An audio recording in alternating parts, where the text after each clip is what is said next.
صرف دو لوگ آپ کو سمجھ سکتے ہیں، ایک جو آپ جیسے حالات سے گزرا ہو اور دوسرا جسے آپ سے محبت ہو۔ کم ظرف لوگ رشتوں کو آزماتے زیادہ اور نبھاتے کم ہیں۔ اپنے غموں اور پریشانیوں کو سینے میں دفن کر دو، اگر انہیں چہرے پر سجاؤ گے تو کمزور ہو جاؤ گے۔ جب کوئی آزمائش شروع ہوتی ہے تو اس وقت تک ختم نہیں ہوتی جب تک اس سبق کو سیکھا نہ جائے جو اس میں چھپا ہے۔ سمجھداری کی باتیں صرف دو ہی لوگ کرتے ہیں، وہ جن کی عمر زیادہ ہو اور وہ جس نے بہت کم عمر میں برا وقت دیکھا ہو۔ کپڑے جسم کو ڈھانپ لیتے ہیں، لیکن گفتگو ایک پل میں انسان کی اوقات دکھا دیتی ہے۔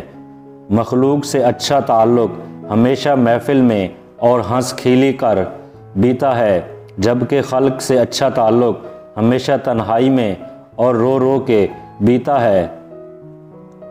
ہنسی کے پیچھے کا درد، غصے کے پیچھے کا پیار اور خاموش رہنے کی وجہ ہر کوئی نہیں سمجھ سکتا۔ منافق دوست اور سائے میں کوئی فرق نہیں ہوتا، دونوں روشنی میں آپ کے ساتھ ہوتے ہیں اور اندھیرے میں غائب ہو جاتے ہیں۔ مسکراہٹ ایسا خزانہ ہے جو ہر امیر و غریب کے پاس ہوتا ہے۔ ہم ہر حالات سے سمجھوتا کر لیتے ہیں، ہم صرف انسانوں سے سمجھوتا نہیں کرتے۔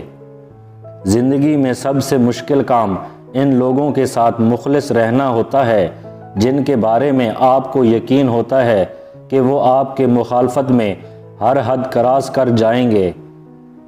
فطرت ہے انسان کی، جب غم آئے تو ڈر سا جاتا ہے، جب خوشی کا لمحہ آئے تو خود غرض ہو جاتا ہے، نفرت پر آئے تو آپے سے باہر ہو جاتا ہے، جب محبت کرنے پہ آئے تو خود کو بھی لٹا دیتا ہے۔ جہاں پر عورت کا شوہر موجود نہ ہو، وہاں عورت کا مرد بن کر جینا اس کی بہترین خوبی ہے۔